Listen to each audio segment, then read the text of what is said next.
Now, I said that in this dynamic between the rulers and the ruled, the ruled, or the governed, seem to have given their power away, and then they complain about how they're tyrannised over by the rulers. But when you give your power away, nature abhors a vacuum. Don't you know that? If you remove your own power from the picture, you can be sure that somebody will happily pick that up and run with it. And they will arrogate to themselves all of the additional lumps of power that people are discarding.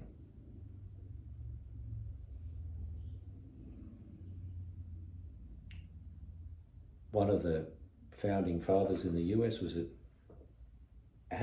Samuel Adams, talked about the virtue of the citizenry, that in order to have a properly functioning republic, the citizenry had to be virtuous. There has to be a level of morality. You can't legislate something like that. You can't force people to be responsible for order in their life. If you're not self-governing, if you don't have order and discipline in your life, if you can't govern yourself, and if you can't govern your household, how are you going to govern the state? Because I said in a way, the people, in giving their power away, have put the rulers where they are, I don't want you to think that that means that we necessarily democratically elect and install them. There is a great pretense of democracy in the world at the moment. We're always pointing the fingers at other countries and saying, they don't have democracy, they have authoritarianism, they don't have free and fair elections, they've got dictators. We better bring about an ouster of their dictators. But even in our own backyard, in America, Australia, the UK, in a democracy, your congressmen or parliamentarians, the people representing in the House of Representatives, are meant to be representing the people. Because authority is flowing up from below. But is that in fact what is happening? No. All right, so who do these representatives in a so-called democracy, who are they in practice ending up representing? Are they representing your interest? It's a fine line, because I'm not trying to foment a grievance and resentment, because then you've got the work of taking all that down. Because a peacemaker daily practices contentment, not discontentment and grievance. You see the problem? We want to be wide-eyed. We want to go into this with eyes wide open, and not a naivety that can easily be exploited. But at the same time, we don't want to kick up the dust of grievance and foment hatred. But so often I think that if you look into it, the representatives of the people, so-called, are actually representing other interests. And for the sake of brevity, you can call them the elite. There's a power elite, corporate and governmental and so on, whose interests they represent. because they believe that the interests of that power elite are aligned with their own, because they want to be more like that power elite, and that power elite has something to offer them. It may be a lot of money, and money can help purchase status. It may be a position. It may be like an insurance policy. So if you leave this position, you can go and get a position in this firm or whatever. So part of the problem is a disconnect between the people and the rulers. Disempowered and the empowered. Hyper empowered, like to an unnatural, disgusting degree. When you think of children starving, dying in the gutter, and other people, they're wondering about their 5th yacht or their 10th Rolls Royce or whatever, or their next trip. So there is a very poor distribution of the world's goods. And truth be told, if we were good stewards of the earth's resources, nobody needs to die of famine. It's obscene the tens of billions of dollars that each country is spending on weaponry. We know that. Because something's not done about fundamental problems. One fundamental problem, as I say, is this disconnect between the people and those who claim to be representing the people. And maybe at some point, maybe some do, but maybe a lot of them begin with the intention of representing the people, of being champions of the people, tribunes for the people. But over time, they become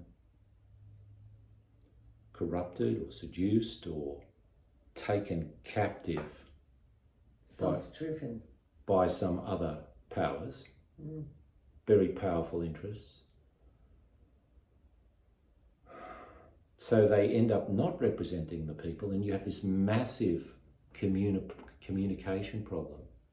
Or only the people they want It's to a represent. disconnect. They choose to represent, Yes. So it's a in a disconnect. circle.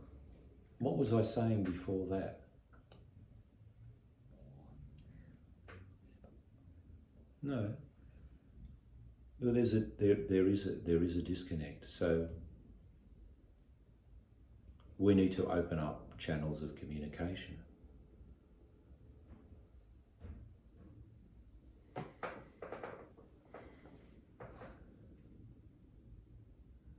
Equality is so important to all of this.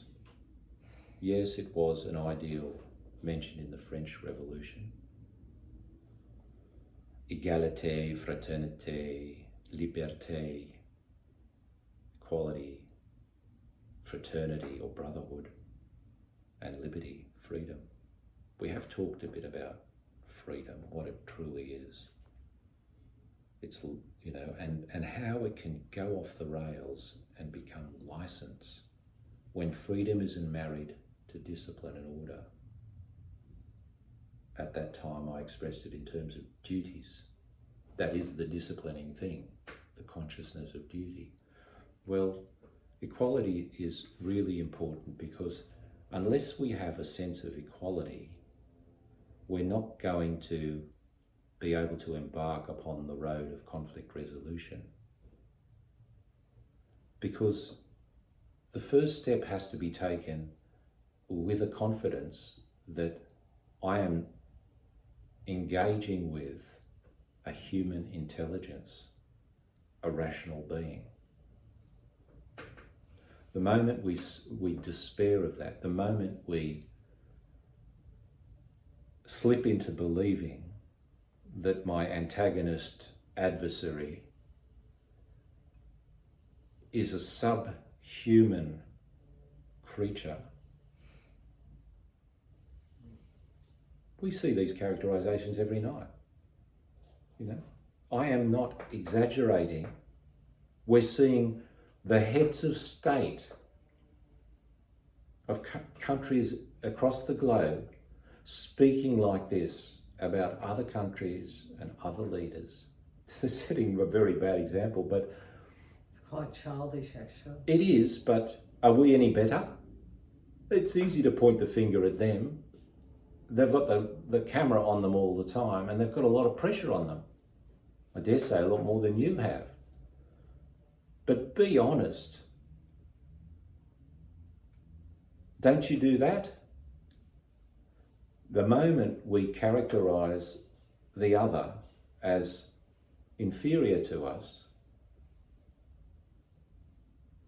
then the conflict resolution really becomes impossible, because you don't deal, negotiate, converse, dialogue, seek common purpose or solution with that other party. If they're beneath you, you just simply shove a solution onto them with a strong arm. You just resort to force and barbarity. And so many people that want to just justify war on this planet, oh, that's the way it always is. It's just about war. It's always about war. What they're saying to you is, we want to dehumanize our fellow human beings and treat them with brute force. That's what they're saying to you. Are you one of those people? Well, you must be terribly bored with what I'm saying if you are. You must be impatient to get on with damaging your fellow man. But if you're not one of those people, and you want to get on with healing your relationship with your fellow man, you have to start from a position of equality. And that equality is a radical equality. It's from the root, because, well, for the believers out there, the Creator created us all, one and all, with equal dignity as human beings. Just because you can play the violin better than the next person, or you might be able to drive a car better than I can, doesn't mean we're not equal. We might have difference in aptitudes. We might express ourselves differently. There'll be other areas in which they're strong in that you're weak in. You know? Yes.